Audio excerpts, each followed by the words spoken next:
Hello and welcome back to the all new, all different number one comics podcast, episode number 44. I'm Dan. That's Bob. Say hello, Bob. Hello, Bob. You have 43 more times to say that, by the way. Damn, that's a lot. That's okay. I'll get through it. Don't you worry.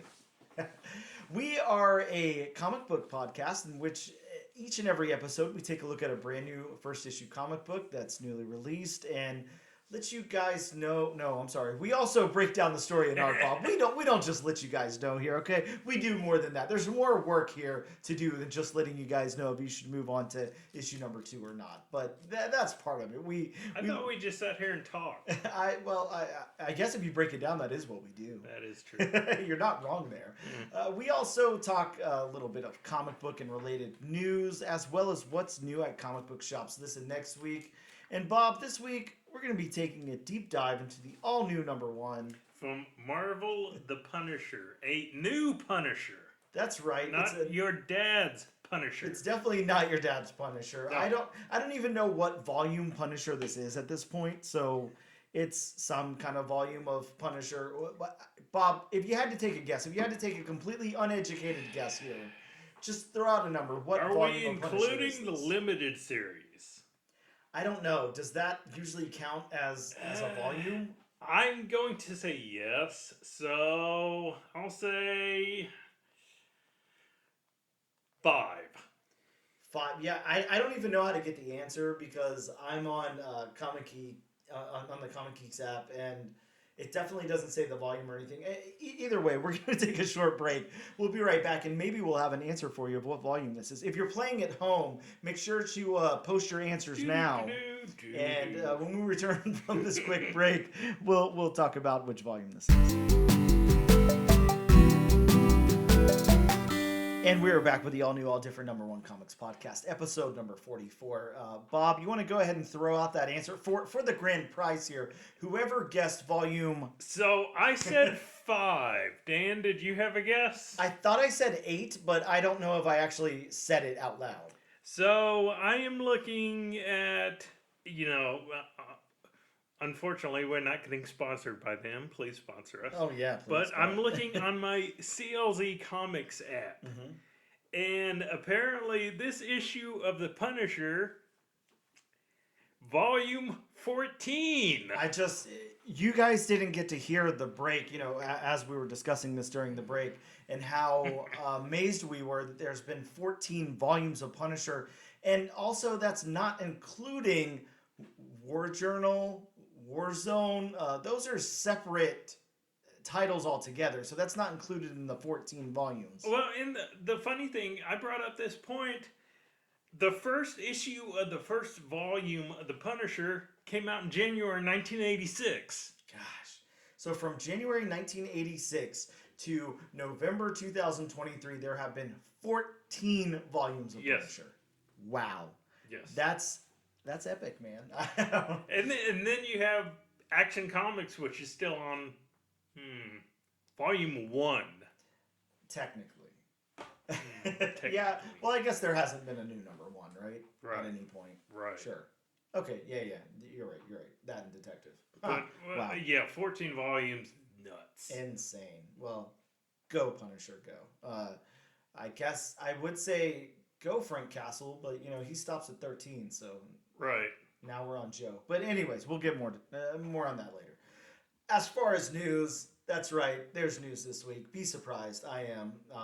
We have just Bob. It's news light. I'm not gonna lie. It's not like the biggest news in the entire world, but yeah, that's okay. It's still news. Yeah, it's fun either way. Bob, I wanted to talk to you about a cover I know you absolutely love because you and I have talked about it before in private. So why not make it public here on the podcast? I know you love that Heroes Reborn Rob Liefeld Captain America cover. I know it's one of your favorites. So I don't know what you're talking about. Yeah, sure. So it's actually in the news this week. Is it? Yeah, the original art is up for auction at Heritage. It's still got a week left. I want you, speaking of guesses, since we're on guesses right now, I'd love it if you would just take a guess as to where that's at. Okay. How long has it been up? You said it has a week left. Yeah, it's got 7 days left on it. I don't know how to get the information of how long it's been up. I don't see anything here. Well, Heritage usually does. Don't they usually do monthly auctions? That would make sense, I guess. So let's say, it's been going for a few weeks now. Yeah. Mm-hmm. Oh. I'm going to say right now. Oh, we're going to get sued for that. I shouldn't make that. I don't know. 15,000 popped in my head. 15,000. Okay. So I was trying to get the information. I clicked on it, but it's still. I don't know what any of this means other than it's done. Wow. Yeah. I don't know what any of this means. Okay. So, anyways, back to the auction here, Bob. Right now it is at 16,000. Okay. So very, very close. Okay. The closest without going over. I guess that's what Price is Right rules, right? Correct. Yeah, so you win something. So jump up and down the screen. Yeah, please, audience, clap. I mean, the biggest thing. I mean, I just want to show you that cover art. Yeah, I see. Look, you couldn't see my face, but I recoiled in horror at that cover. Well, I don't want to cut you off because I know you have more to say about it. But just let me say first before you get into that. My plan was, I was hoping that this would stay, that it wouldn't go over $500 because I was like, this would be a great end of the year, 1 year wrapping up podcast gift to get you, Bob. So I was right there, but once it went over that $500 mark, I was out. But and I mean, of course, the biggest draw of it is it's original art by Rob Liefeld. Yes, it certainly is original art by Rob Liefeld. And I mean, again, just like. John Romita Jr. I mean, no matter how you feel about his art, I mean, it's original art, and I mean, I know I give these guys a hard time, but I mean, I wouldn't be able to, hold a candle to them. Sure. Yeah. Of course. This is just fun, but. Rob Liefeld, can poke fun at this too. He's fine with it. He leans into it just like the feet and pouches thing, so he's okay with it.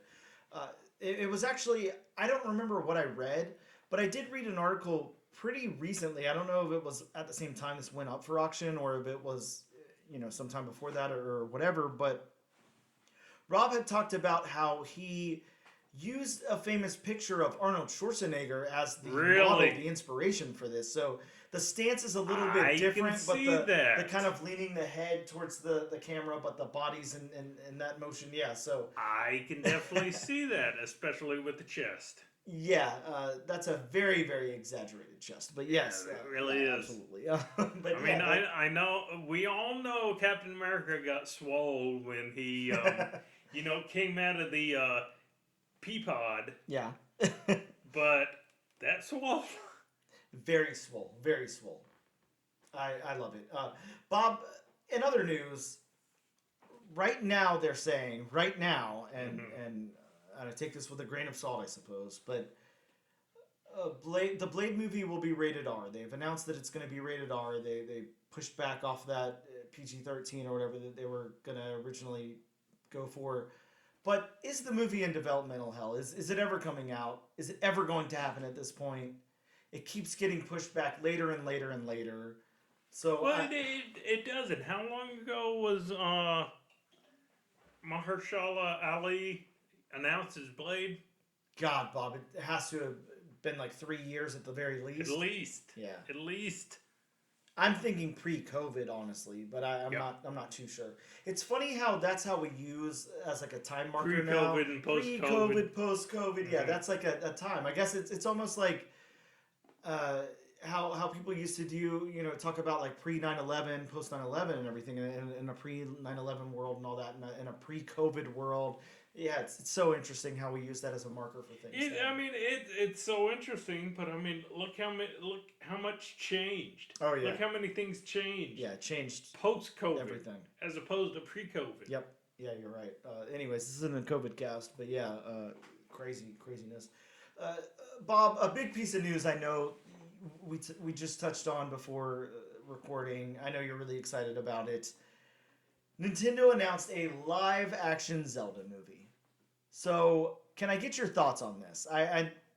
You are much more of a gamer than I am. I don't play games.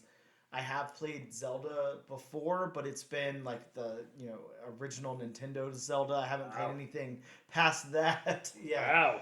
yeah. It's been a minute. So I remember liking that game, I guess, but it just seemed like the more grown up version of playing Mario. So Well, and I was talking about this to a coworker of mine, and I thought for a minute, and then I was like, so I wonder if this is going to be Dungeons and Dragons meets Lord of the Rings.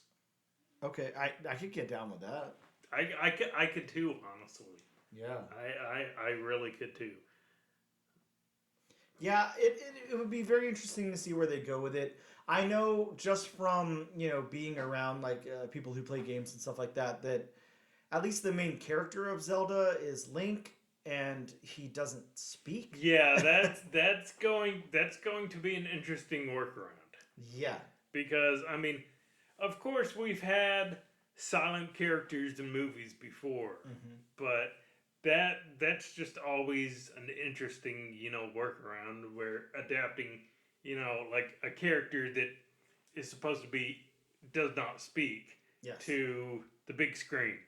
So Bob, how familiar are you with Zelda lore? Like, is that do you know a lot about it? Is it something you continued to play like in subsequent games and all that came out after? Not really. Okay. I know there was like a cartoon series like when we were kids, but I never watched it. This is what I wonder, and if you don't know the answer to the question, that's fine. I know it's the Legend of Zelda, and the main character is Link. What the hell is Zelda? Is it a place? Is it a person? Like Zelda is the princess. Oh, okay, okay. The princess is Zelda. So it's a character in the game and in the cartoon and all of that. Correct. So what we would be looking at mainly, I guess, are the casting of Zelda, the casting of Link. How would you feel if they came out and said Chris Pratt was playing Link? Bob. He played Mario. That He's probably a little too old for the character, right? Like we're looking at like a early 20s or something. And that would be a very different movie than what I'd be expecting. Sure. So what are the chances we get one of the Stranger Things kids playing Link? They seem to be all over the place, and I guess they'd be like the right age maybe at the time of filming. I don't know. Yeah, because I mean, you don't want somebody who's old, but I mean, you don't want somebody who's necessarily really really young. So I think about the age that maybe the Stranger Things cast are in right now. I think would work that age range, like the what is it, mid-20s. Sure. Early to mid-20s. I have no idea how old these kids are now, but yeah, that's my prediction there. I'll go ahead and say one of those 4 Stranger Things kids definitely getting the role of Link. I guess we'll revisit that whenever casting announcements come out. But speaking of casting announcements, and this is not one, Venom 3, Bob, pushed back again. So the caveat to this is that just today or yesterday maybe, the studios and actors have reached a new 3-year agreement. I guess that was yesterday. Yeah, that was big news yesterday. So the SAG-AFTRA deal was reached. Thank God. Yeah, finally happened. So they reached some kind of agreement. So things can happen again with actors, but yeah, this movie is having to be pushed back. So previously it was going to be released July 14th, 2024, and now we're looking at November 8th. So a pretty significant pushback there, but not too bad. I mean, November sounds like a great time for a Venom movie. Look, if we're getting Venom 1 year from right now, I'm okay with that. Venom 3. Just push it back again. Let's get Venom on Christmas. It's a very Venom Christmas. I agree. Yeah, so very, very cool. Ooh, I smell the next. I smell a Disney Plus Marvel Spotlight. Oh God, that could be really awesome. Yeah, I'd love to see that. Yeah, why not? And yeah, the last little bit of news again, the actor strike is overish for now. So Ryan Reynolds posted up a pic of of DogPool. Sorry, did you see the picture? I did. Yeah, so I did. That I mean, I gotta say that is so Ryan Reynolds. Yeah, especially from what he's done Yep. in the two Deadpool, the tone of it. Mhm. That is so Ryan Reynolds is Deadpool. Yeah, very very cool though. Super awesome. So just before we get out of this segment, Yeah. before I came over, Yes. and this isn't really news. This is just somebody's fan casting, speculation, whatever you might call it. Mm-hmm. So I was looking around Instagram, and Great place to look, Bob. yes, somebody posted if they were to ever make a World Tree movie. Oh God, yeah. Please make a World Tree movie for one. But yes. And the only person they speculated on, and they had two actresses. Mm-hmm.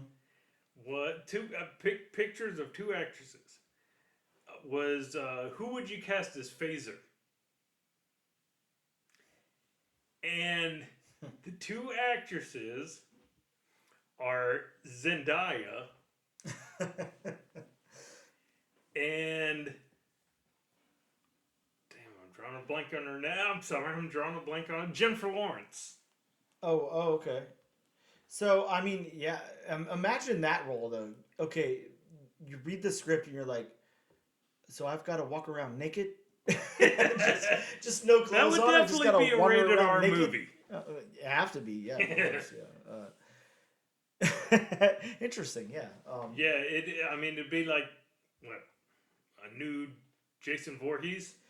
I guess Who here's the question for you, Bob. Okay. Does World Tree still have the same effect if that character were clothed? I mean, it doesn't affect the plot, I guess, really at all. No, it doesn't affect the plot. So you really could have. I think the thing about it's just more of a aesthetic choice. Well, not just an aesthetic choice, but it's the shock of seeing that character. You know, remember opening that comic book, you know, first and whenever we first read that book, and it's just it's such a shock. Naked? Yeah. Now, if you just have like a lady walking around fully clothed or in a bikini or in underwear or something like that, it takes away a lot of the shock of it, I guess. Huh. Yeah. Interesting thought to ponder. I'm going to let you guys ponder that thought while we take a quick break, and we'll return to talk about what's new at comic book shops this week. Pick it up. And we are back with episode number 44 of the all new, all different #1 comics podcast. Bob, let's talk about what's new at comic book shops this week. This week had I don't know, there were some cool new releases. I can't say there was that much substance, but I don't know. Let's get into it. From DC Comics, we have Birds of Prey, issue number 3. Are you still following Birds of Prey? I am, yes. This current volume, it's really good. There was a 1 in 25 incentive for this by Otto Schmidt that's kind of blowing up all over the place. Really, really nice cover. If you haven't checked that out, definitely check that one out. From IDW Comics, we got Teenage Mutant Ninja Turtles issue number 145. Bob, there's some great variants for this one as well. They're doing I don't know what you're supposed to call these, like Day of the Dead looking variants for Teenage Mutant Ninja Turtles that are coming out that are really cool. I grabbed my variant of that, but I also grabbed the Kevin Eastman cover, which was great. It was like a Jaws homage, kind of. Really cool. Yeah, I've seen those. We got a new #1 from Black Box Comics, a publisher we don't see very often at all. This is Empath #1. An estranged son from a wealthy family finds his place in a chaotic city, helping others with an uncanny... sorry, Bob. Empath... I can't pronounce that word. I don't know why. Help me out there, Bob. Empathic. Empathic. Okay. Empath- God, I was going all over the place with that. He was having a brain fart, folks. Definitely. An uncanny empathic ability to change things for the better. So this one sounded really, really cool to me. I was actually really stoked about this. Our local comic book shop only had one copy, so you know who it went to. It went to me. But Of course. yeah, very, very cool that Black Box published that, and I'm just, it sounds like a fun book. We got a new #1 from Scout Comics. It's called Mitch. Mitch #1. This is a story The guy about... we work with? Well, could be. This is a story about one furry guy on a quest to find his true origins, unintentionally stumbling into adventure, mystery, and a secret, ongoing extraterrestrial conflict over Earth and its unsuspecting occupants. So it sounds like, I mean, everyday life. This is this is always what's going on. So Very interesting. yeah, very. Image Comics brought us a new #1 this week with Petrolhead. This is in a climate crisis ravaged future metropolis. An old, grumpy, obsolete, smoke-belching, cigar-chomping, hot rod racing robot is one 12-year-old girl's only hope to save humanity. Very interesting, but it doesn't sound like an Image title, right? Like, it sounds like it came from, I don't know, somewhere completely different. Right. Yeah, this is an Image book. This one is very interesting. It's written by Rob Williams. I'm not too familiar with Rob Williams, so yeah. From Boom Studios, Bob, we got Zawa #1, and I know I told you I interviewed the creator of Zawa, Michael Dianalis. Sorry if I butchered your name again, but you already heard me butcher it 800 times when I interviewed you, so I guess you're used to it by now. But yes, Bob, such a cool book. I will tell you this. When I went to pick up my books, everybody grabbed a copy of this. Everybody grabbed an incentive. Everybody grabbed all 3 covers that were there. Everybody's really stoked on this book. It's got a great premise. It's really cool. The artwork is very, very appealing. It's very cool. I do want to read the little synopsis they have here. Trapped in her mountain home by pollution, the guardian spirit Zawa only has industrial waste to eat, leading to her destruction. But 2 siblings help her escape and calm her with good food. So, if that synopsis doesn't sound too interesting for you, the first book, I don't know, it really does a lot of world building. You don't hear much about that, but it does involve food a lot. And I did ask Michael because I said, I mentioned to him, you know, the Rare Flavors Rom V book that's been out that has all the recipes and stuff in it. And I was like, look, your book is really focused on food. There's a lot of food. There's a lot of like fake kind of product placement throughout this book and everything. And I was like, you ever thought of doing recipes or throwing out a cookbook or something? And he was like, man, we were gonna put recipes in the book, but we just, you know, didn't do it. Which is kind of cool, and I'm kind of glad they didn't, because, again, like, it would kind of suck to come out at the same time as the Rare Flavors book and do the same exact thing, but this book is totally so different. It's such a different book. It's really cool. I'm really excited for people to check this out and to get really rave reviews as it has been. But yeah, this one, there were so many copies when I walked into the shop, and I mean, they were pretty much all gone by the time I walked out. I don't know if there was any there whenever you got there. I can't remember, to be honest. Yeah, really cool. Moving over to DC Comics, they did a couple of facsimiles this week. All-Star Comics #3, a facsimile reprint of the first team appearance and origin of the Justice Society of America. There's also a Wonder Woman #1 facsimile, a reprint of Wonder Woman #1, the origin of Wonder Woman. Cool books to pick up. DC also had Poison Ivy 16, the first appearance of Chuck, an ordinary family man who is to discover a higher calling in life. A very interesting character. And they named him Chuck, so, you know, why not? We got Superman 78, the Metal Curtain #1, a limited series where the Soviet Union retrieved a piece of Kryptonian technology that arrived with Superman and engineered it into a weapon. Kind of cool. I'm actually a little sad I didn't pick that one up now that I read that little blurb there. It sounds like a fun book. Over to Marvel Comics, we got Gods issue #2. This one has the first appearance of Mia, the Magic Girl, a young sorcerer struggling to achieve her full potential. Aren't we all, Bob? I struggle every day. You and me both. Bob, we got Star Wars The High Republic #1 in this new phase of High Republic, this new volume, I guess the 3rd volume at this point. Right, yeah. third phase, third volume. So yeah. Wow, I can't believe we're already on 3 of that craziness. We got a new volume of Thanos. Thanos #1, first team appearance of the new Illuminati in this book. And then rounding us off from Marvel, we got What If Dark Tomb of Dracula #1. What if Dracula turned Blade into a full-fledged vampire? What would happen then, Bob? I guess you have to read the book to find out. This one was... He wouldn't be able to go out in the sun. Yeah, well, true, yeah. This one was written by Marv Wolfman, so really stoked about that. Nice. Yeah, really cool. So, cool book to check out. We're going to take a quick break, and we will return in just a moment. And we're back with episode number 44 of the all-new, all-different #1 Comics podcast. Bob, it's time for the meat and potatoes. Let's do the...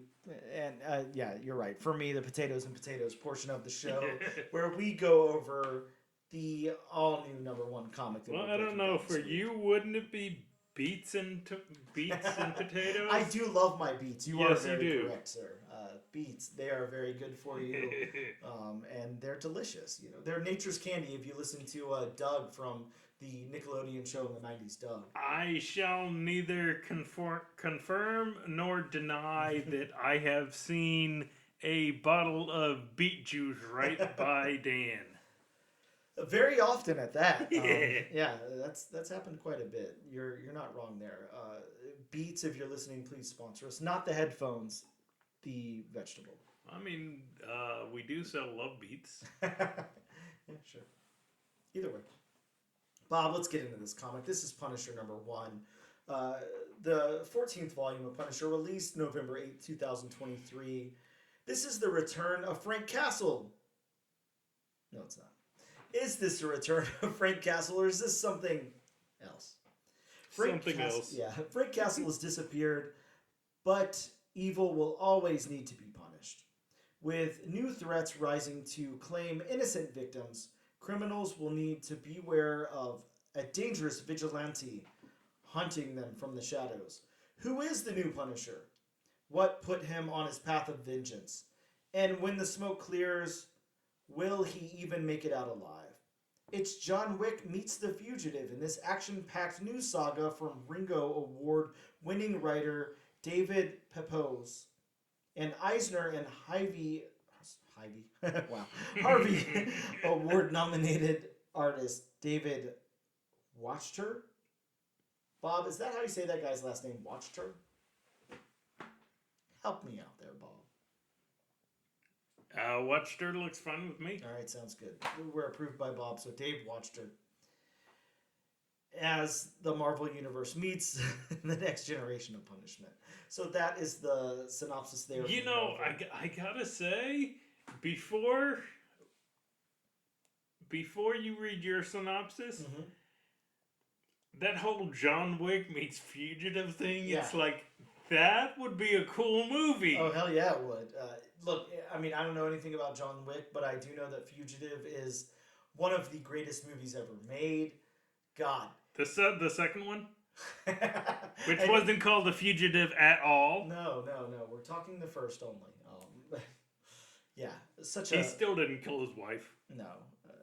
It was the one-armed man. But, yeah. Man, great stuff.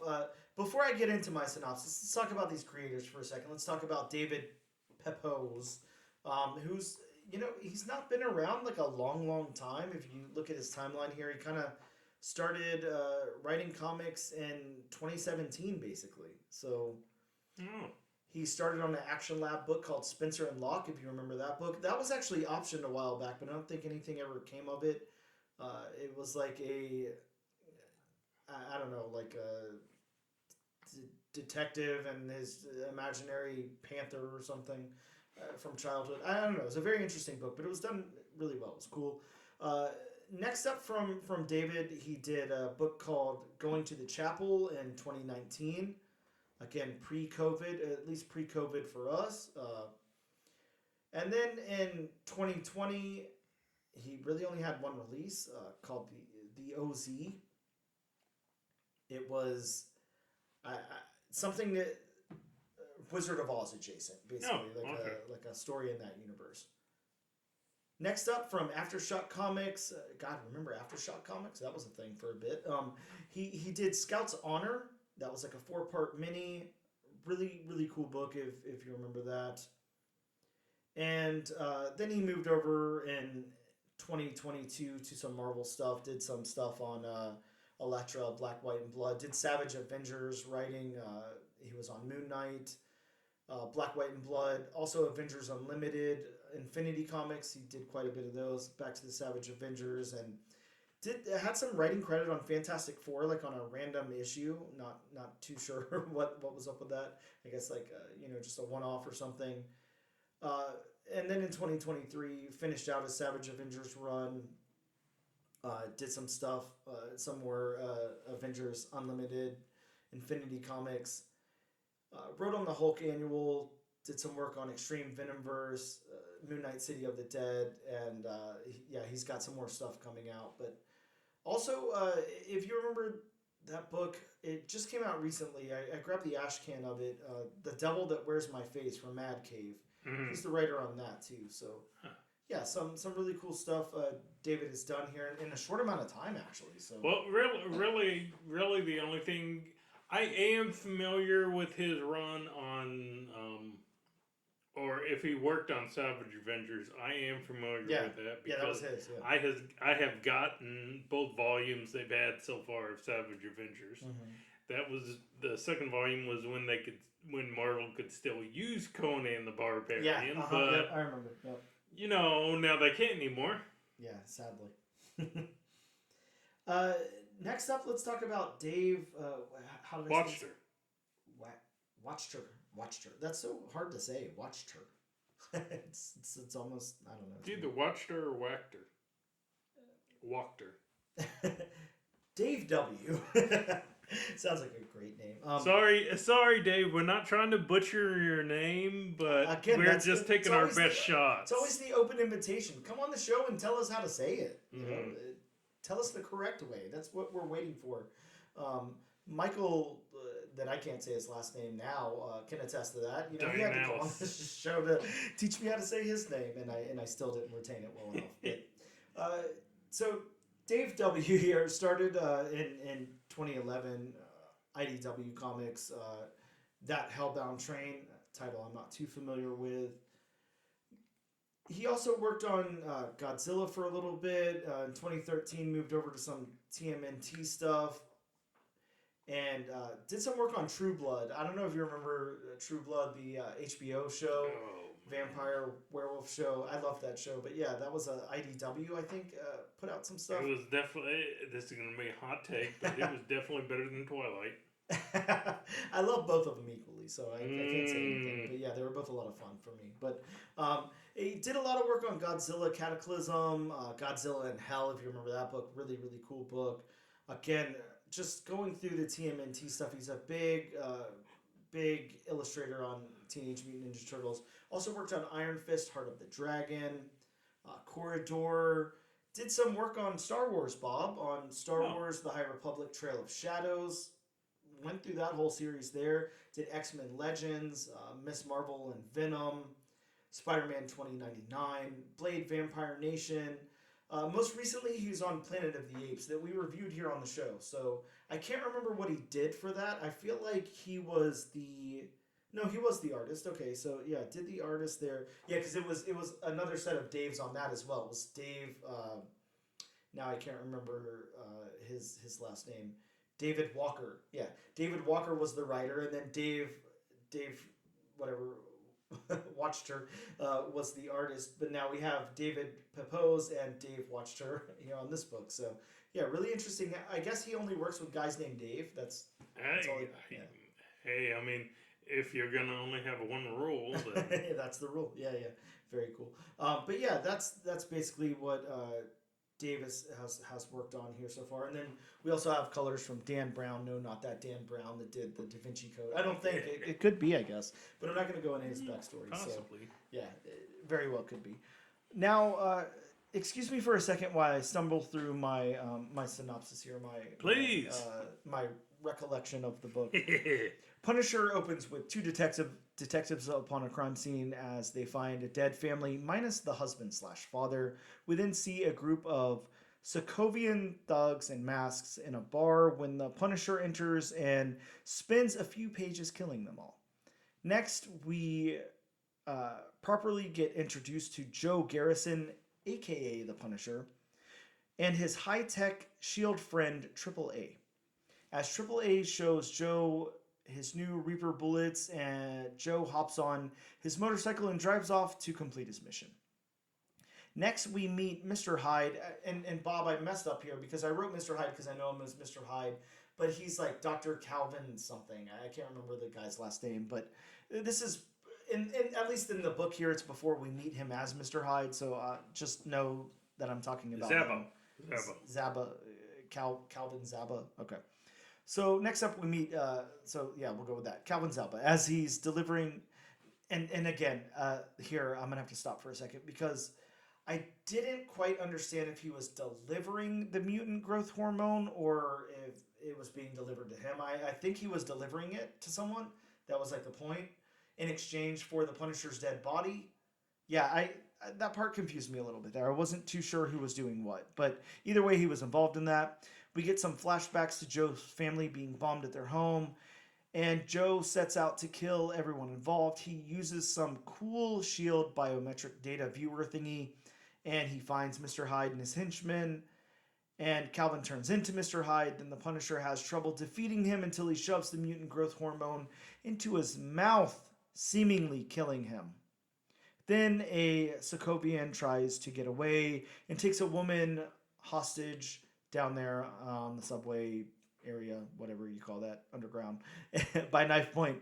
And the Punisher manages to shoot him, saving the woman. And the book ends with Joe saying he's ready to get back to work. So that's my little recap of the book. Bob, let's go into this thing. We've got a lot to talk about. Though I'm going to stop you there before we go into the book. Yes. I love the thingy you're talking about. Yeah, the biometric viewer thingy. Yes. Yeah. Yes. Very, very cool. Yeah, I like it. We need to patent that. Yeah, can we? Is that an option? Because yes, I agree. Bob, let's get into the story then. These story beats, it's pretty straightforward. It is. Yeah, we go from. It's got that movie element to it where, we meet the detectives kind of working on the case to learn who this new Punisher, it's not anything about the Punisher yet, to learn what happened to this family, to learn where the patriarch, what's it called? Which one's the male? A matriarch? That's patriarch. Okay. The patriarch of the family has gone to, and all of that. And then we get into not Frank, but Joe. Sorry, I was about to call him Frank. We get into Joe as he hunts these people down and takes them off, kind of one by one. And then we go through the story of getting the big bad and then Joe defeating him there. Mm-hmm. And that's pretty much the story beats. I love the way this unfolds. I think that the storytelling here is really, really good. I'm going to say this straight from the head, Bob. I like Punisher. He's a cool character. He's fun. They've done a lot of cool things with him. Frankencastle for one. But yeah, I like Punisher. It's fine. It's not my favorite character by any means, but I do like the character. I think it's cool. So I wasn't exactly stoked to cover this book. We had a different book picked out, and unfortunately, I don't know if it got delayed or if it was on our end, messing up the dates or one of the apps that we use or whatever. But the book that we were going to cover didn't come out this week, so we had to choose something else on the fly, and we settled on Punisher. Mm-hmm. And all I could think to myself was, God, I don't really want to hear an origin story of the Punisher. I don't really care. Like, I already know it. It doesn't matter, whatever. I know that it's a new Punisher. I did understand that it wasn't Frank Castle, but even then I was like, I'm more into like either supernatural or superhero or mutant type stuff, something where it's not like an ordinary person. So this, to me, I wasn't very excited about, but the way that this story is told by David Pepose here is masterful. Like, he really knows how to tell a story. He really knows how to pack it in this first issue and make me like very interested in what's going on here. So, shout out to him for making something that I didn't think that I really cared that much about, and really making me invested in it. I will say, and you kind of hit on this when you were just talking about covering the book. When you did alert me to the fact that the book we were originally doing was not coming out. It was going to either be between Thanos #1 and Punisher #1. Yep. And I picked Punisher #1 because I knew it was going to be a new Punisher, and that was cool to do. But except for a few minor tweaks here and there, which it's not a bad thing, except for a few minor tweaks here and there, the origin story was basically the same. Oh yeah, yeah. I mean, it's the same thing. Family gets killed, avenge the family. Yep. Go out and punish the criminals. Yeah, and before we do get into our review, I'm going to ask you, because you might have more knowledge of this. Yep. Was Joe Garrison an existing character? Because they were, AAA did allude to the fact that he worked for S.H.E.I.L.D. So what I'm thinking is, yeah, this is his first appearance right here, as far as I can tell. I did try to research that, and I don't see him anywhere else. And also, the lovely app that you and I like to use credits it as his first appearance. Okay. So we'll learn about what he did for S.H.I.E.L.D. later on down the line. I believe so. Yeah, I'm sure. Yeah, if this does well, I'm sure we'll get I don't know, a good backstory, maybe some S.H.I.E.L.D. spinoff, something. Yeah. Because he AAA too, but he obviously has knowledge about S.H.I.E.L.D. tech. He was wearing S.H.I.E.L.D. body armor. He knows how to use a railgun. Yep. Yeah, definitely. So he was up there in S.H.I.E.L.D. Gotcha. He was, what did they call it? The grave. Grave. What was it? Gravekeeper. Something like that. Yeah, over at S.H.I.E.L.D. So yeah, I would be interested to know what exactly is it. Yeah, I'd love to get some more backstory on his S.H.I.E.L.D. work there. Yeah, definitely him and AAA. Really interesting team there. But how about the narrative then, Bob? The narrative. This one's kind of cool because it does that internal monologue and it splits it up with the dialogue and everything.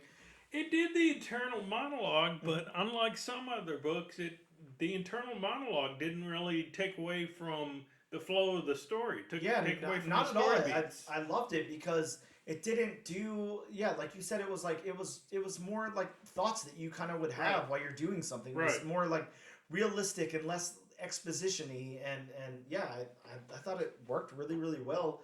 I would for David Pepose to be so new at writing comic books, he's really kind of nailing it on the head here. This is a perfect book for him. I really want to go back and read some of his other earlier work and see how he did it.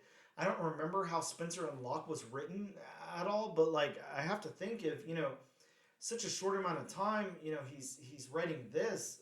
Yeah, I'd love to see where he. I did really enjoy Savage Adventures. Yeah. Oh yeah. Savage Adventures really done really, really well. So then, what about the dialogue in this book? Then, how do you feel that David wrote the dialogue here? And did you feel? I'm usually the one that gets scared off by a lot of word balloons, a lot of things like that. So, I will say, I read this book in 2 sittings. I first cracked it open last night. I started on it. I want to say I got about 4 pages in, and I was like, "Look, it's too late.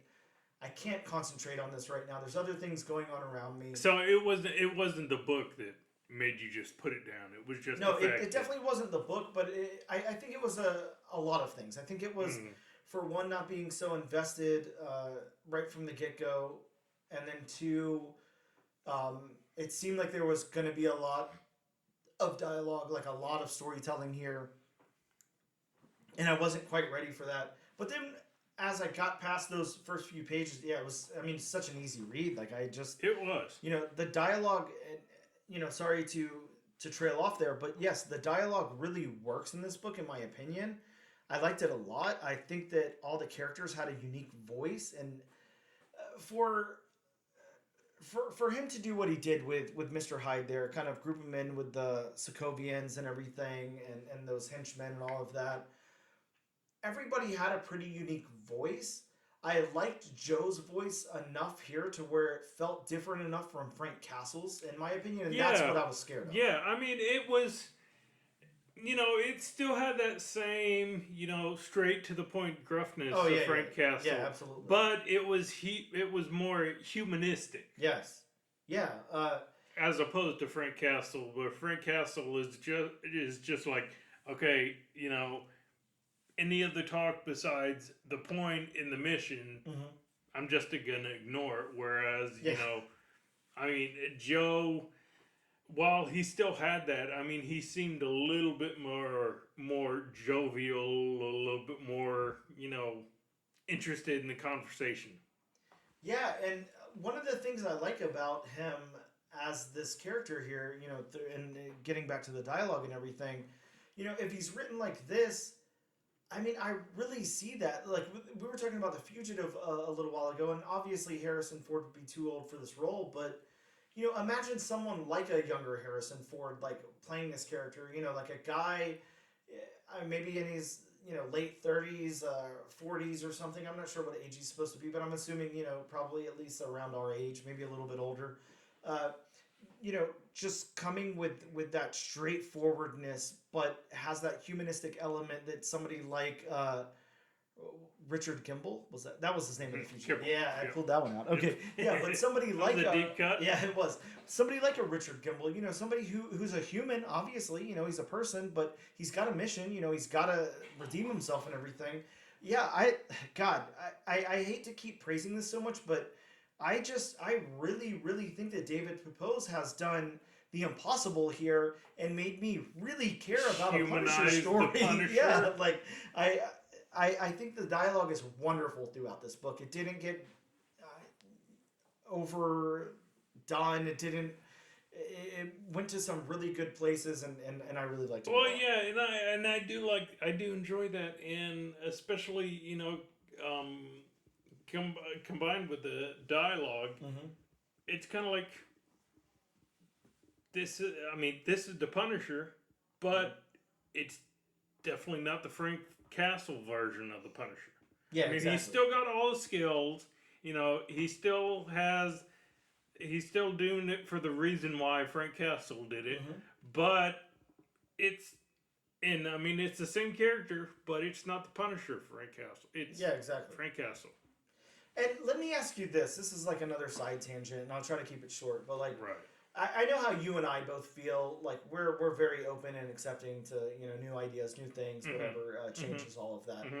A lot of people aren't. A lot of people are very narrow-minded. They're very whatever. Or maybe things just don't work for them. Let me not paint them in the bad light, I guess. But you and I are very, very open. So. Was there ever a point before this book came out, or when you were reading it, or anything like that, where you were just like, we don't need another Punisher, we don't need a new Punisher? Did you ever feel that way? I did. Yes, and the reason I asked is because I didn't either.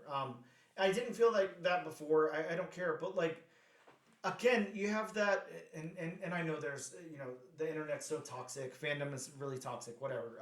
I get all that, but like, there's just so many people out there who are like, ugh. Why do we need this? Where did this guy come from? Who cares? Blah, blah, blah. All of those things. Well, I mean, where did Miles Morales come from? Where did... there's so many different characters, that are like a updated version or another version of a character that you know and love. And like, it doesn't take away anything from the character that you like.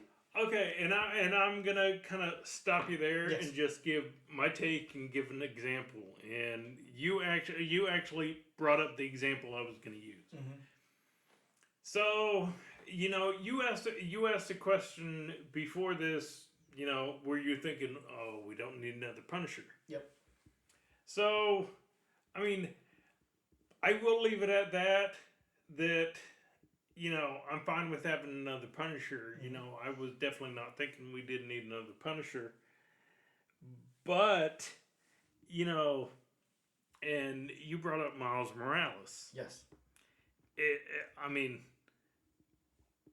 is getting to the point where, is there one too many Spider characters?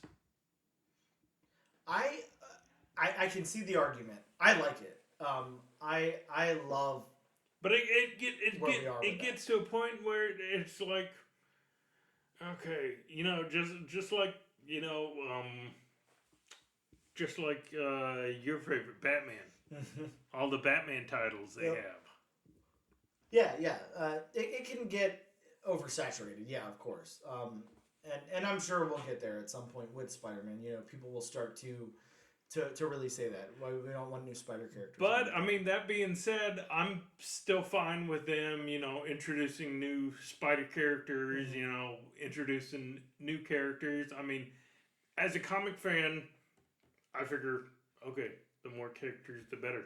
Oh yeah, definitely, definitely. Because that just creates more content. Yes, and more content is always a good thing. Exactly. So, what about the world building then, Bob? How did you feel about this world? I don't know if it ever explicitly says that it takes place anywhere. I don't that's think it did. but I don't think it did either. I mean, I'm assuming, especially in the urban settings, it took place in New York because everything takes place in New York. yeah. And I mean, it did. I mean, Subway. I mean, I know, Yeah, exactly. I know there are different cities. I know there are a lot of cities out there with subways, but I mean, I'm just guessing. Yeah, and like the only real landmarks we have to go off of, there's this Black Dragon Club. I don't know if this is the first appearance of the Black Dragon Club. The only other Black Dragon things that exist in the in the Marvel universe are in the 616 are like Japanese. So I'm not too sure. Though I will say, and I don't know if you felt the same way, but the designs of the henchmen and the designs of the weapons the henchmen were wielding, the swords. Yes. Was it me, or did it give off a Mr. Negative vibe? Yeah, kind of. So what about the Sokovian henchmen then? Like if they're I guess transplanted onto wherever they are here. I mean, this has to take place somewhere in the United States, right? This isn't in the like Czech Republic or anything. So no. If it took place overseas, they definitely would have said it in the book. Yeah, I just find it so interesting because Punisher is also New York. Mm-hmm.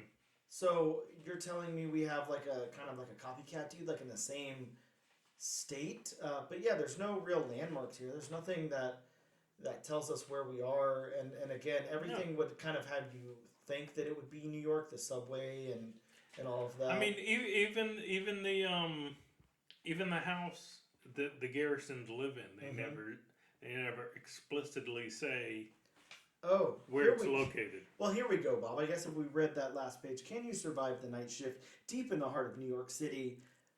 The crime lord known as the Offer trades in every currency on the planet. Barricaded within his fortified tower, he is defended by an army of guards, the latest in cutting-edge security, and a team of stone-cold supervillain capable of slaughtering a battalion. With the limitless resources at his disposal, the Offer thinks he's untouchable, but he's about to learn that no one escapes the Punisher. So that's like kind of the tagline or solicit or whatever for the next issue. So yeah, I guess New York then. So that's kind of where we are. So yeah, if we're in New York, this world is already very built out, especially Sorry, in folks, Marvel we're bad universe. co-hosts. Well, we didn't read that back page, so what can we say? But yeah, I think the world building was great here. To answer that question, again, is David Pepose firing on all cylinders? For me, definitely. See, and he did something that most comics don't do. Mm-hmm. He gave us a new location in New York. Yeah, exactly. Yeah, and I mean, and the fact that except for reading that last page, we weren't exactly sure it took place in New York. Yeah, exactly. And I wonder if this Black Dragon Club will ever come up again. I mean, it should. It seems cool. It seems like a cool place. If it hasn't before. Yeah, exactly. It could be an old concept that we just don't know about. Let's get into the art then. Dave Wachter? Yes. Dave Wachter on art here. How about his character work? Again, we're familiar with him. We did cover one of his books whenever we did the Planet of the Apes book. But I'm gonna go ahead and take first here for the artwork, for the characters rather. I A plus. These are done really really well. We get kind of that photorealism, but not so much to where it crosses over to something like the Cull. It's more comic booky and sketchy and kind of grainy and everything. But it works so well. His character designs are flawless. They look great. These Sokovians look amazing. I'm gonna make it my own word. Mm-hmm. It's Punishery. Yeah, it definitely is Punishery. Bob, I love this one panel, and this maybe is going into a lot of things, not just character design, but we've got this panel of the Punisher. He's got the Sokovian henchman covered in rum, and then throws his lighter on him, and then he's burning up. He's got that mask on, and he's in flames and everything. God, just fantastic. It looks wonderful. I think that he did really, really good with the characters here. I think everybody works really well.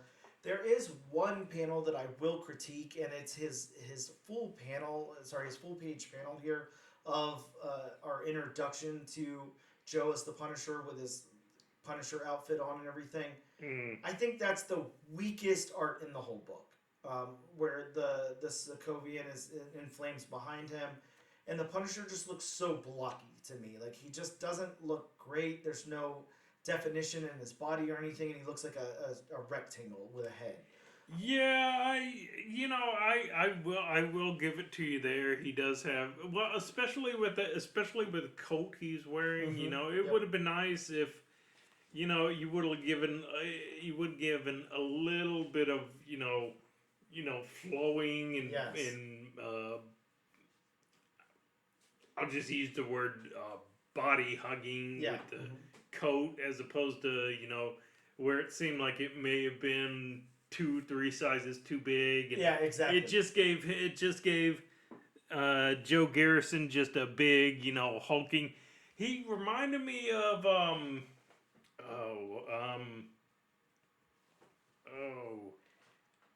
Big Daddy from Kick-Ass. Oh, okay. Remember the comics? How mm-hmm. big and hulking Big Daddy was. Yep. Mm-hmm. It kind of reminded me of that. Yeah, I'm with you. And flash forward to this panel where he's first introduced to Mr. Hyde and all the henchmen back there, and he's in this great stance. He's got this really cool pose, and he's in his full costume and everything. He looks great there. Mm-hmm. He looks awesome. Mm-hmm. It's just that one full page panel, and I think that was the money shot, and I think that the landing wasn't stuck there. So I'm really trying hard to critique this book because I ended up liking it a lot. So I'm trying to find what faults I can, and I think that one panel was a fault. But again, I'm not going to blame him for that. I was going to say if you were to name an artistic fault with this book, that was probably it. Yeah, that would be my biggest one because it shines throughout the rest of it. It looks great. So what about the backgrounds? Bob, you're the stickler for backgrounds here. I'm going to let you lead this one. If you need to, refresh your memory and take a look at the book, it's right there. But again, I want to let you lead. I don't want to throw out my opinion before you have yours on the background. The backgrounds definitely did my job. The job, I always say. They passed the Bob test. Yes, and one of the biggest highlights for me was when Joe Garrison was in subway tunnel. Yeah. You can see every single brick. Yeah, God. It's like, man, that is some detail. How long did it take to do that? And look how nice it is. He's got the one side that's illuminated by light, a little bit, and every brick is shown there. Then right behind it, every brick is shown in the shadows. Then the complete other side, it's dark. Yeah, it's the bricks that are lit up. I mean, you can definitely tell that it's a city where the bricks have been used and trains have gone by, because you have newish bricks, but then you have a section of bricks that are a little worn. Yeah, absolutely. So the background's all the way across the board. work for me. They passed the Bob test. Oh, so they that is, big time passed the Bob test. That is good. Yeah, and I'm with you. I wanted to let you lead because I knew you had thoughts. But yeah, I think all these backgrounds are awesome. They look really, really well. Whenever we need to like zoom in and really concentrate on a character or character's face or whatever, we get that solid color or tone, and it works really, really well. But Dave Wachter is not lazy at all. You know, he's packing them in whenever it needs to be packed in. So again, like kind of firing on all cylinders here with the backgrounds. He's really, really making it work. And I gotta say, I'm gonna stop you and highlight another panel. The one where the one where Mr. Hyde is punching the briefcase and punching Joe back into the wall. Just seeing the musculature of Mr. Hyde's arm when he's throwing that punch. I mean, just the details and all his muscles, you know, how they move and basically, you know, tighten up. I mean, if you want detail, this book has it. Yeah, you've got detail. Yeah, if you want it, it is here. Here for the taking. Yeah, I love how some of the graininess and stuff almost reminds me of some of the work that we got on All Eight Eyes, like a little bit, just a little bit, you know, here and there, like where it's real grainy and everything. I love that. I love it. It's amazing. So would you say would you say this, without being his work, this is an ode to Sienkiewicz? Maybe. just you know, with you know, some of the darker colors and some of the, you know, grainier artwork.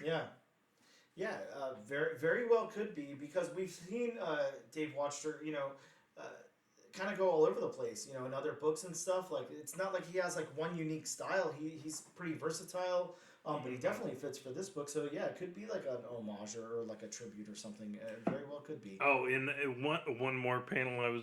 Actually, this isn't one solid panel, but one other I'll point out at the very end when the train car going by. Yes. And Frank Castle shoots the bullet. I mean, just seeing Joe Garrison, but yes. Joe Garrison. Did I say Frank Castle? You did, but I did earlier, so you're okay. Just seeing from Joe Garrison's point of view, just seeing the subway car going by. You know, the Sokovian has the hostage by knife point, and then just, you know, seeing the muzzle flash. Yeah. Before the bullet comes out, I mean, and then just seeing the bullet trailing. Oof. Now I have to ask you this, Bob. Again, we'll get back to art very, very quick. But did you think this did something that I didn't think was possible? Because it's very rare that I read a comic, especially from like the big two, where something happens where I'm just like, oh, that's not what I was. It was a little tense there. I wasn't expecting this. I thought he was gonna have to give up shooting that guy to save the hostage. I honestly didn't think he was going to take that shot. Did you? Did you see it coming?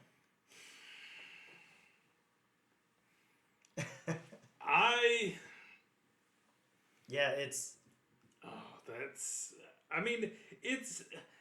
Frank Castle would have taken the shot. Oh, yeah. Frank Castle would have done it in a heartbeat without even thinking about it. Yep. The fact that this isn't Frank Castle made me pause and was like, he's not going to take that shot. Yeah, exactly. He's not going to do it. I thought it just couldn't line up and he missed the shot. Like, I thought that it wasn't going to happen. And then it happened. Which is great because, you know, it explains, it shows us more about our character. It shows us what he's capable of, what risks he's willing to take and all of that. But it seemed calculated at the same time. It seemed like to him, he was like, I'm not going to lose this hostage and this is not a risk. Like I'm gonna make. He's not getting away again. Yeah, there's not no way gonna happen. There's no way in hell he's getting away again. So again, like it just really worked really well here. And again, talk about paneling and layout and all of that. Look at this panel where the Sokovian's been shot through the head. Two colors in the entire panel, and it looks fantastic. Oh my god! Yeah, just amazing. All right, so last two things. Let's talk about the locations. I feel like we've already kind of gone over that. We know where everything is in this book, and it works well. We're in the subway. We're you know, it's not a location-heavy book. It takes place in just a few places here and there. The colors from Dan Brown would be the last thing. We kind of just touched on some of them with that panel, being solid color, basically. The colors, they're brighter where they need to be. Yep. They're duller where they need to be. Yeah, they work very, very well. Dan Brown and Dave Wachter together, they're great. Team. I mean, again, a panel with two colors. Yep. It's such a good panel. Yeah, it's a really great panel. I'm with you on that. And there's so many of those throughout this book where you just look throughout and you're like, this panel's fantastic. This panel's great. Yeah. What a great panel. Just amazing. Amazing. Really good stuff. So then, and our final thoughts here is this. Do you suggest that our listeners pick up issue number 2? I definitely suggest it. Yeah, I'm with you on that. We needed this. We needed to feel a little bit. I don't know. It needed to feel a little less stale. That last Punisher run was good. There was nothing wrong with it.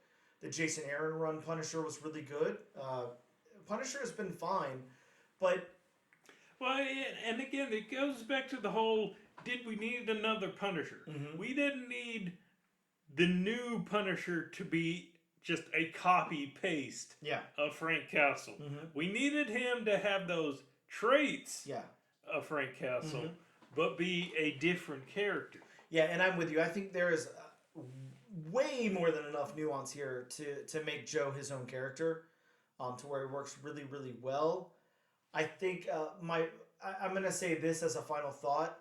I think the workaround that they used to make the costume what it was, the ballistics and all of that, to make it kind of the Punisher skull, but definitely not the Punisher skull. And I was thinking that the whole time, and I was gonna find a way to bring that up. Yep. I was going to ask you, what is your opinion on the logo?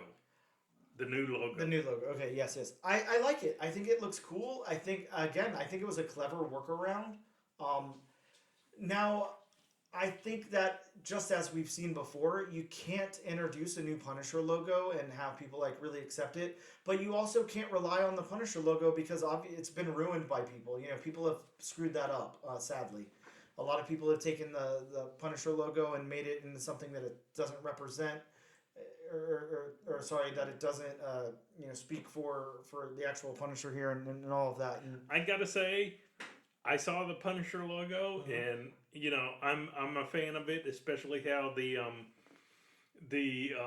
bullet clips look like the teeth. I mean, you got the bigger teeth right in the middle, and then you got the smaller teeth around. But I was looking at the outfit, and I'm thinking, if Tony Stark ever made a Punisher logo, that's what he would make, because it did look like, the unibeams. I mean, the eyes and the nose look like the unibeams. Yeah. No, you're right. Yeah, it definitely does. I think it works, but I think, again, I think that's a really hard thing to talk about, sadly. You're at the point where, like I said, people have really messed up that Punisher logo, and it's so iconic. You can't just completely take it away. You can't make a new one. They tried, it just didn't stick very well. It's so hard. It's such a weird thing. But it really is. And then you have that whole thing with a certain segment of the police using it, and it's like that's the whole the Punisher was created. The whole reason the Punisher was created was to be anti-police. Yes. Yeah. But yeah, that's again, we don't have to get into politics here, but and then you had the hand logo, which that was a misstep. Yeah. Definitely. Interesting stuff. Yeah, Bob, I'm with you. I 110% recommend this to everybody listening, and I think that is such an accomplishment that that this creative team has done here, because there's honestly not another Punisher book where I'd be like, yes, go out and read issue number 2. I cannot wait for it. Like, even Punisher books I've liked before, I've passively liked, they were like, oh, it's okay, whatever, it's Punisher. I really like this. I think the storytelling is so compelling, and I think that, I'm going to give all the credit where it's due. This creative team is really, really good together. Yeah. I want to see them on more projects. I want to see them take other stuff that I could care less about and make me invested. I'd love to see these guys on something like a Guardians book. I think that would be amazing. Yeah. Give me something cosmic with this team, because it's really hard for me to get into the cosmic stuff sometimes. Put on Nova. Oh yeah, hell yeah, God yeah. I mean, think about how amazing that would be. Yeah, I'd love to see this creative team work together some more. They're really, really good. I'm going to shut up now. That's the end of our review of the book, and we're going to take a quick break. We'll be right back.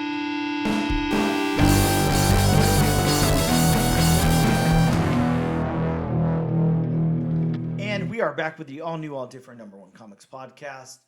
Episode number 44, Bob. I can't believe it. 44 episodes. Yeah. Did I say 44 enough times yet? I've kind of lost count, but I still think you're in the high 30s. Ah, damn. Well, good thing we're on episode number 44. So, Bob, hit him with the books that are coming out next week. But first, it's disclaimer time with Bob. Yeah, like always, I'm reading just some of the comics that are coming out from just one source. So if you want a more in-depth list of the comics coming out, you can consult elsewhere, or you can call your local comic shop and, like Dan suggested last week, calling them and they'll probably, maybe, possibly read you everything that's coming out next week. Well, Bob, I'm just going to go ahead and say it here, live on the podcast. Of course, if you're in Jacksonville, Florida, make sure you hit up Ben, Jonathan, or Ian over at Gotham City Limit Comics, and they will be happy, more than happy, to sit on the phone with you and explain each one of those titles that's coming out. They'll read you a synopsis. They'll give you, let you know if they, if they're interested in the book or not. It's basically like listening to this podcast, but for each and every single individual issue, all you got to do is call the shop. So that's Gotham City Limit. You must really like Coliseum Comics. No, I do not. Because they're going to be listening to the podcast and go, "What the hell are you doing?"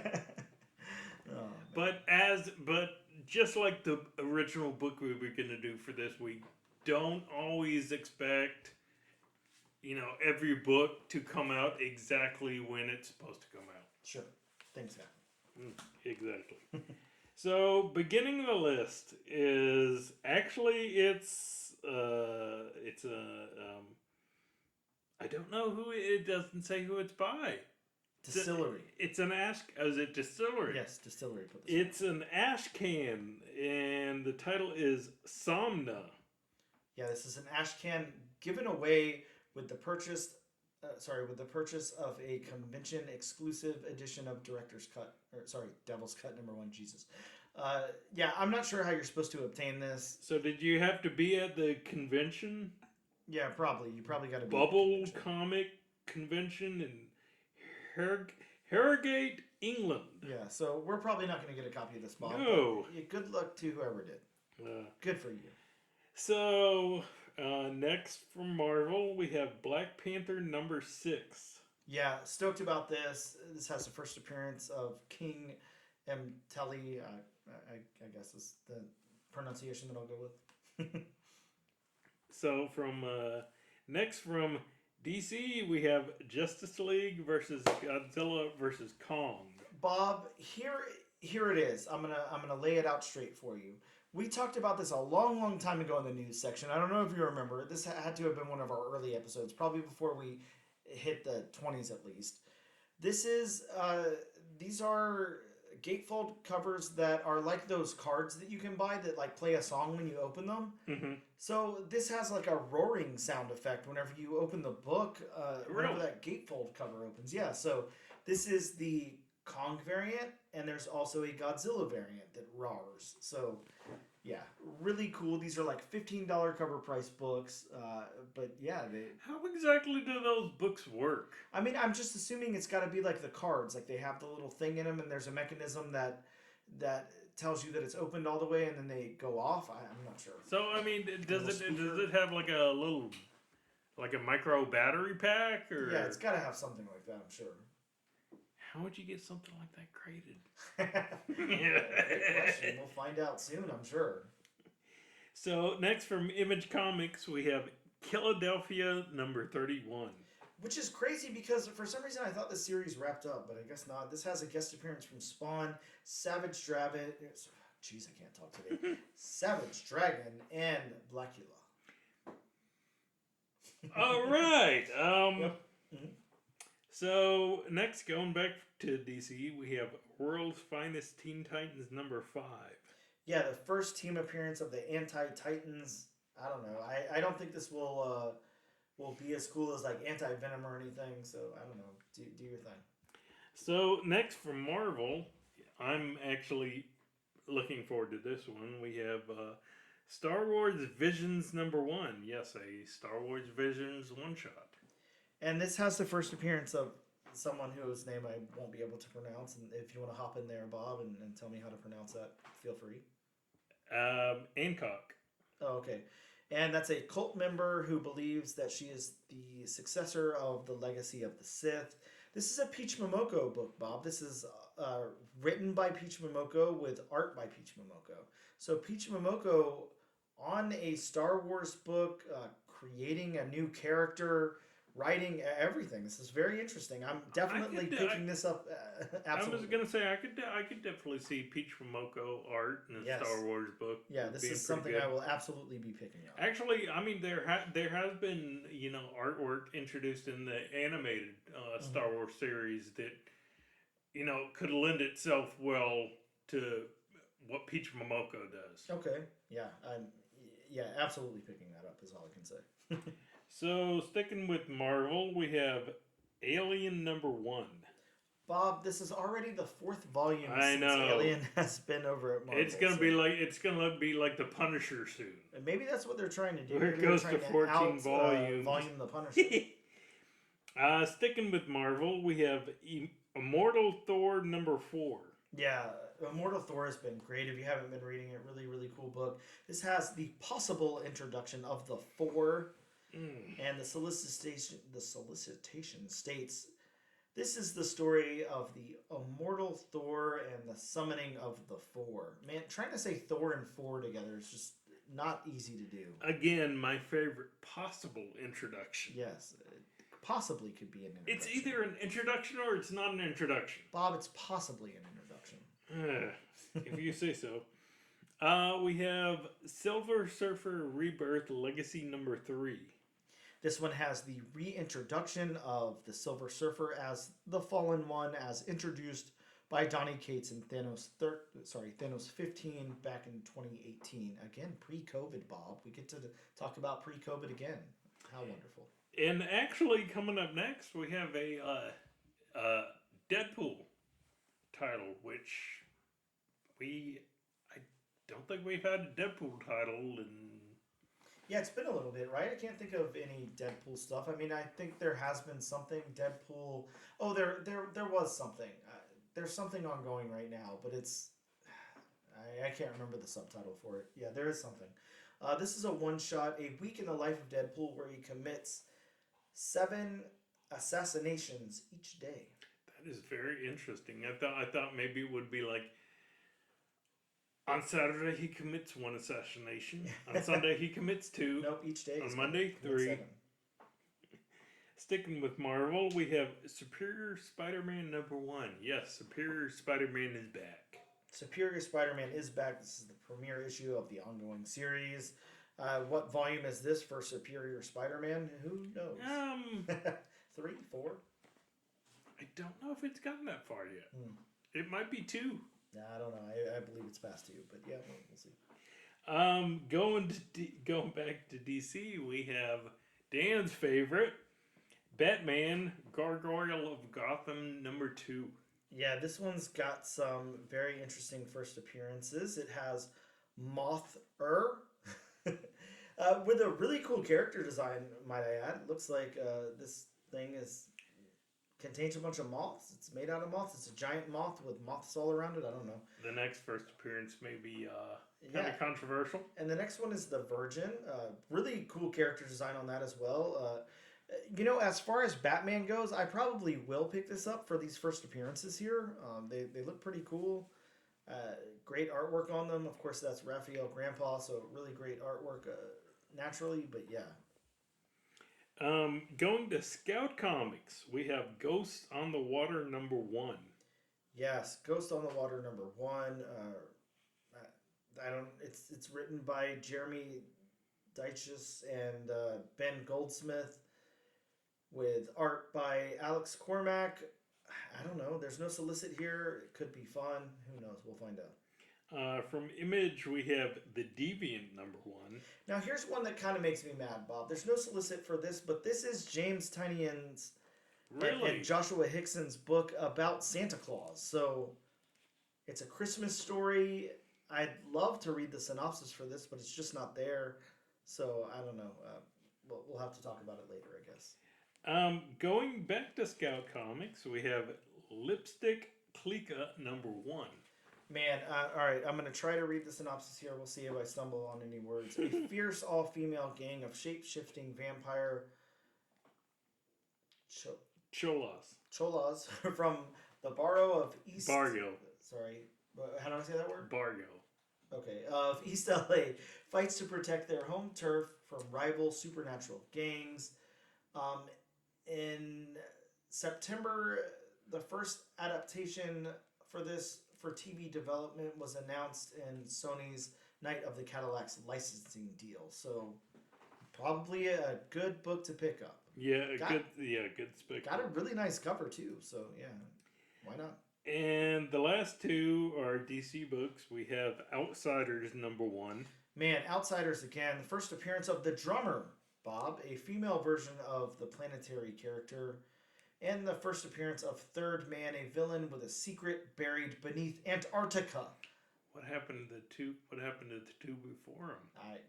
Hell if I know. But this sounds pretty damn cool. I'm excited about this.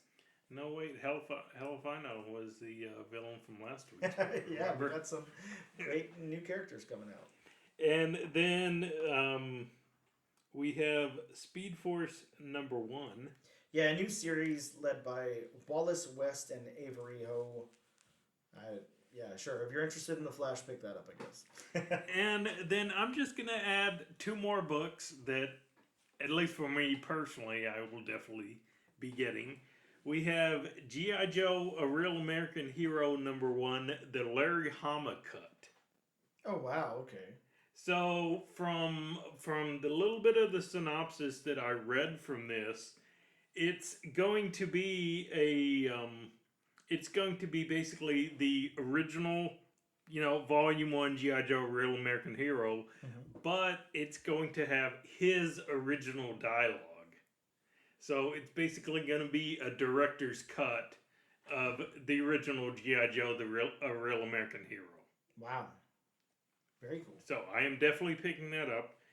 And then next week we are getting G.I. Joe, A Real American Hero #301. But this is basically, I guess you could say, #1 from Skybound in their Energon universe. Okay. Oh, okay. I didn't realize. Okay. Wow. Written by Larry Hama. Yes. Oh, very cool. Huh. Well, those are some books that are coming out next week. Some fun books coming out next week. Lots to grab. Bob, we're at a weird portion of the show because this is usually where we spin the wheel. But we won't be doing that this week because we already know the book we're covering, because it was the one that we were supposed to cover this week but got pushed back. So next week we will be covering Nadia and the Nanobots, issue #1 from Opus Comics. So yeah, I guess we can. Fingers crossed. Yeah. Well, our local comic book shop let me know he's got it in, or sorry, he's got it coming. He's got it reserved for us. So we will be covering that. Just as long as we get a copy. Yeah, sure. As or long else as it this shows up. next week's show will be pointless. I mean, no. We'll I don't know, on the fly, just do another different #1, but as we do. Bob, that about wraps up the show. Thank you guys so much for tuning in, checking out the show. Of course, make sure that you check us out on social media. We are on Instagram at ANAD_1 Comics Podcast. We're on X at ANADNO Comic Pod. Notice that I didn't make a Twitter joke there. We're on TikTok at ANAD1 Comics Pod. And you can check us out on YouTube under the Comic Book Channel. This and every single week, we'd like to give away a copy of the book we covered. This week being Punisher, issue number 1. All you have to do is use the hashtag AllNewAllDifferentNation on a social media post of your choice to be entered in the giveaway, and we will send you a copy of this book, postage paid, to your house or mailing address. Again, that hashtag is AllNewAllDifferentNation. Thank you guys so much for tuning in to the 44th episode of the All New All Different #1 Comics Podcast. We'll see you next week.